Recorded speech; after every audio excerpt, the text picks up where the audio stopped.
मोदी जी के और बीजेपी के बारे में समझ सकता हूं, क्योंकि उनके लिए, भाजपा और मोदी जी के लिए किसान से कंगना रनौत जरूरी है। भाजपा की 7 पुश्तों को इसका हिसाब देना पड़ेगा। जब धरती माँ है, मिट्टी ये हमारी माँ है ना, जब माँ को छीनने की बात, जो माँ धरती से हमें फसल उगाती है, उसे हत्या करने का काम जो इन तीनों बिलों में आ रहा है, तो और उन बिलों को जलाएं ना तो क्या करें।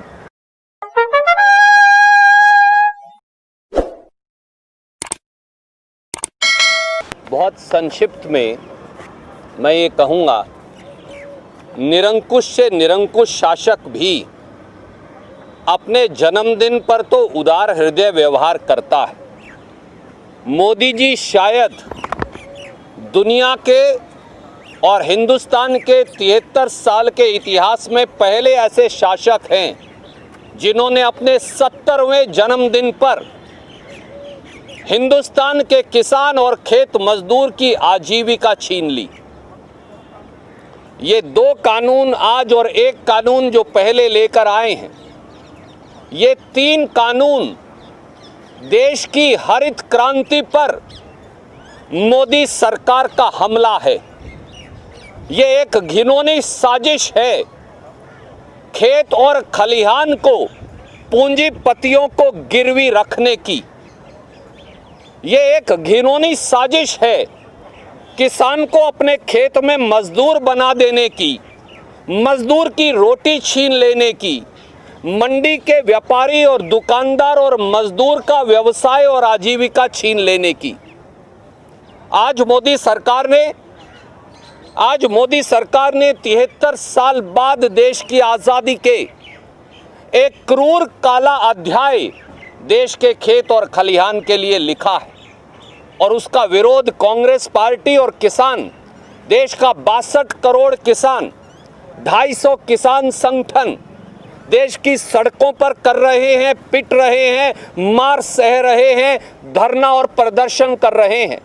और किसानों के ये नुमाइंदे देखिए आप, हमारे साथी गिल साहब क्या पट्टी लगाए खड़े हैं। ये है वो किसान की व्यथा। किसानों के ये नुमाइंदे, किसान संसद के अंदर अपनी बात रखते हैं तो संसद के अंदर और बाहर दोनों जगह किसानों की आवाज़ दबाई जा रही है।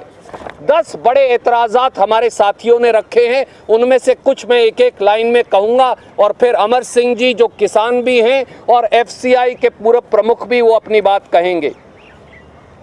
साथियों, अनाज मंडी, सब्जी मंडी यानी एग्रीकल्चर प्राइस मार्केट कमेटी को अगर आप ख़त्म कर देंगे तो कृषि उपज खरीद व्यवस्था पूरी तरह नष्ट हो जाएगी। किसान की कपास को, किसान की गेहूं को, किसान के चावल को, मक्का को, बाजरा को, सरसों को खरीदेगा कौन? रेट निर्धारण कौन करेगा? दूसरा, जैसा मेरे साथी रवनीत बिट्टू जी ने कहा, न्यूनतम समर्थन मूल्य कौन देगा? अनाज मंडी, सब्जी मंडी के अंदर यह गारंटी है कि अगर PR धान यानी चावल बिकेगा तो 1900 रुपया क्विंटल भाव मिलेगा, पर किसान के खेत में, किसी के राइस शेलर में, किसी के गोदाम में, किसी के साइलों में 1900 रुपये क्विंटल PR धान की कीमत मिलने की गारंटी क्या है? तो न्यूनतम समर्थन मूल्य खत्म कर, शांता कुमार कमेटी की रिपोर्ट लागू कर, फूड कॉरपोरेशन ऑफ इंडिया और न्यूनतम समर्थन मूल्य प्रणाली को खत्म करने का ये षड्यंत्र है।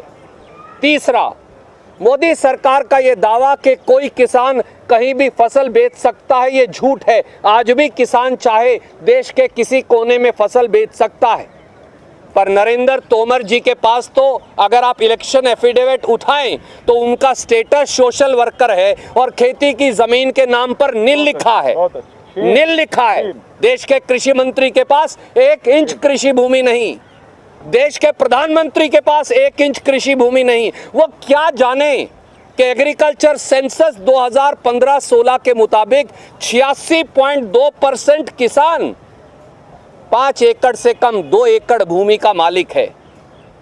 पंजाब के गुरदासपुर से वो मद्रास जाकर 2 एकड़ की अपनी फसल को कैसे बेचकर आएगा? वो तो सबसे नज़दीक मंडी तक ले जा सकता है। इसलिए ये अपने आप में कोरी झूठ है। एक बात मैं इसके साथ और जोड़ूंगा, इससे पहले कि मैं अमर सिंह और गिल साहब को कहूं। अनाज मंडी व्यवस्था जो है, इसमें ना तो रूरल डेवलपमेंट फंड, ना मार्केट फीस, ना आड़ती का कमीशन ये किसान नहीं देता, ये फूड कॉरपोरेशन ऑफ इंडिया या जो खरीद करने एजेंसी आए या राइस सेलर का मालिक आए वो देता है।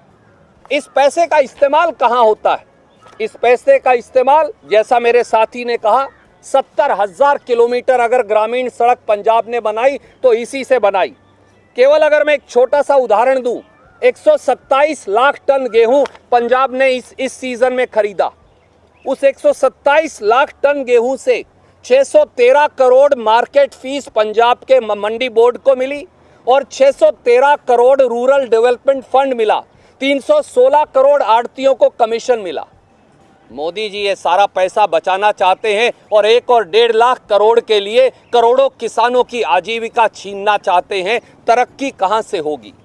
और एक आखिरी बात ये है कि मंडियों के अंदर लाखों करोड़ों मजदूर काम करते हैं, खेतों में खेत मजदूर काम करते हैं। ये अनुसूचित जाति पिछड़े वर्गों के हमारे भाई बहन हैं। मंडियों में मुनीम और कर्मचारी काम करते हैं। मंडियों में ट्रैक्टर और छोटे छोटे 4 व्हीलर चलाने वाला ट्रांसपोर्टर काम करता है। छोटा छोटा आड़ती और दुकानदार काम करता है। जब मंडी की व्यवस्था टूट जाएगी तो फिर आप किसान को 5 पूंजीपतियों के हवाले कर देंगे। 5 पूंजीपति इस देश के 62 करोड़ किसानों के मालिक बन जाएंगे। 62 करोड़ ज्यादा हैं या 5 लोग ज्यादा हैं? मोदी जी किसानों की कसम खाते हैं, परंतु फायदा पूंजीपति मित्रों को पहुंचाते हैं। ये उनकी पुरानी नीति है और आज वो खेती को गुलाम करने का षड्यंत्र कर रहे हैं। और इस षड्यंत्र के खिलाफ कांग्रेस के नुमाइंदों ने आज संसद के अंदर आवाज उठाई और हम संकल्पबद्ध हैं राहुल गांधी जी के नेतृत्व में कि ये आवाज देश की सड़कों और गांव और खेत खलियान तक ले जाएंगे।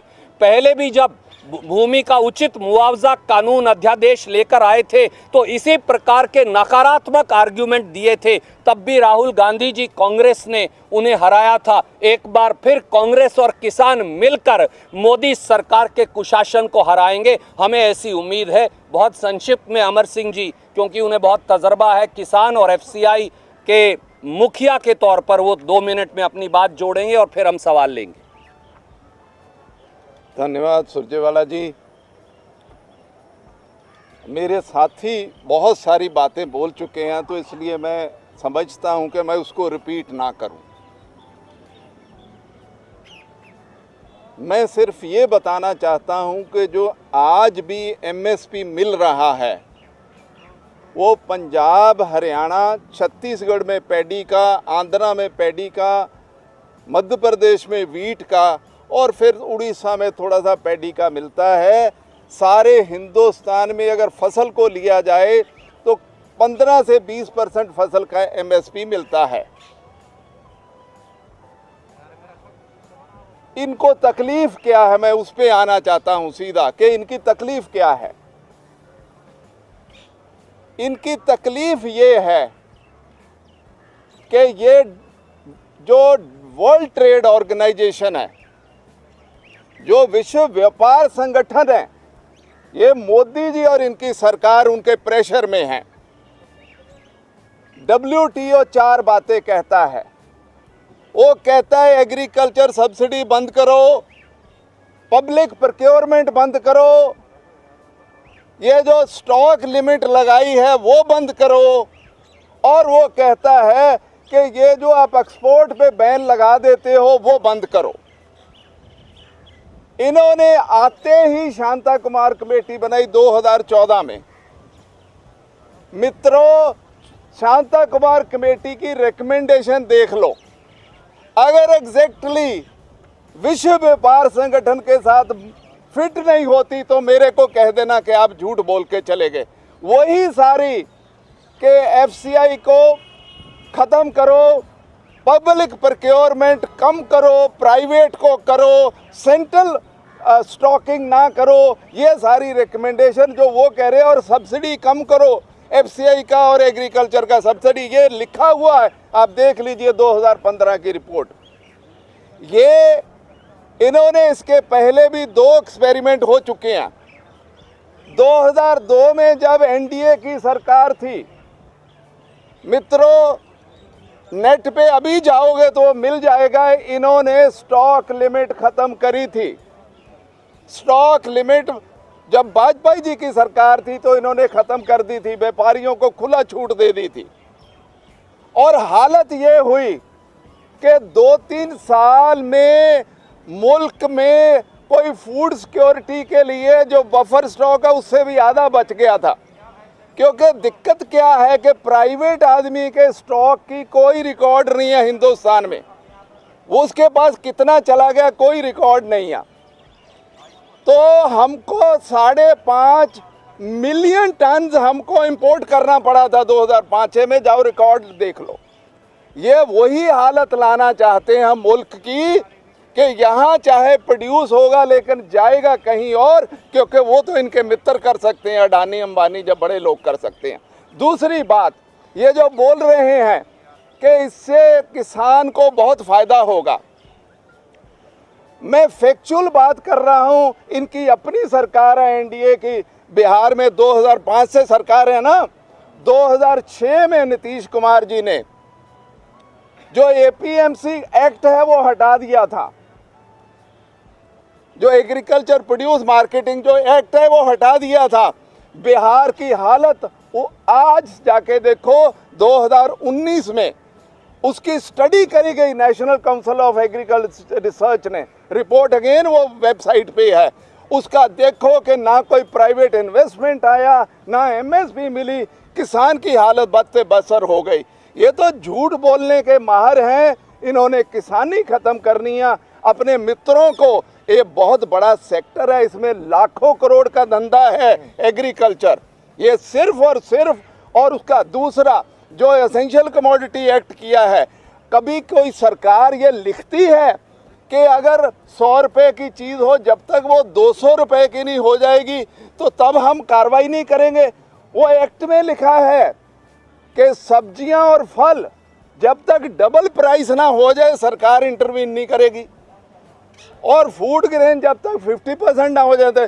ये तो क्या कर रहे हैं, भगवान मालिक है। कोई सरकार कहती है कि डबल प्राइस हो जाए, हम लोगों का बजट 10% 20% पे डामाडोल हो जाता है, ये उसको 100% तक करना चाहते हैं। किसको फ़ायदा होगा? वो इनके मित्रों को फ़ायदा होगा। ये प्राइवेट कंपनियों की सरकार है, कारपोरेट की सरकार है, ये अंदर सारा झूठ बोल रहे हैं। हम इसका कांग्रेस पार्टी पूरा विरोध करती है, मैंने अंदर भी विरोध किया, बाहर भी विरोध करेंगे। बहुत बहुत धन्यवाद। जो राजनीतिक दल, जो व्यक्ति, जो समूह इस कानून के विरोध में नहीं खड़ा होगा, उसके साथ समय और इतिहास न्याय करेगा, वो दोषी कहलाएगा। इसीलिए चाहे वो बिहार में नीतीश बाबू की पार्टी हो, चाहे वो बीजू जनता दल हो उड़ीसा का, चाहे वो आंध्र प्रदेश में वाईएसआर कांग्रेस हो, चाहे वो टीआरएस हो, चाहे वो टीडीपी हो, और चाहे वो अकाली दल हो, और चाहे वो जेजेपी हो हरियाणा की, इन सब को निर्णय करना पड़ेगा कि वो 5 पूंजीपतियों के साथ, मोदी जी के कुशासन के साथ, किसान खेत खलिहान की नीलामी के साथ खड़े हैं या किसान की रक्षा के साथ। मोदी जी के और बीजेपी के बारे में समझ सकता हूं, क्योंकि उनके लिए, भाजपा और मोदी जी के लिए किसान से कंगना रनौत जरूरी है, पर 62 करोड़ किसान और 250 करोड़ किसान संगठन जिनकी आजीविका और पेट पर लात मारी है, मोदी जी आपने 70वें जन्मदिन पर वो आपसे न्याय अवश्य करेंगे। भाजपा की 7 पुश्तों को इसका हिसाब देना पड़ेगा। जब धरती माँ है, मिट्टी ये हमारी माँ है ना, जब माँ को छीनने की बात, जो माँ धरती से हमें फसल उगाती है, उसे हत्या करने का काम जो इन तीनों बिलों में आ रहा है, तो और उन बिलों को जलाएं ना तो क्या करें? जब किसान के गले को हाथ डाल लिया, उसके गले को में फंदा डाल लिया, तो वो बिल जब वो ऑर्डिनेंस, उसे तो जलाना ही जलाना है। और अपनी माँ की रक्षा नहीं करेंगे। कौन दो लोग हैं, जय किसान जय जवान का नारा दिया था। जवान आज चाइना बॉर्डर पे रोज वहाँ पे शहीद हो रहा है, और किसान को मारने की जो तैयारी है वो ये तीनों ऑर्डिनेंस में पार्लियामेंट में हो गई है, और इसीलिए इस बिल को जलाया है। और आगे भी जोर से इसे किसी भी तरीके से भी इसका सेक जो है जलने का, वो किसान तक ना जाए, वो बचाने के लिए हम लोग सब खड़े हैं।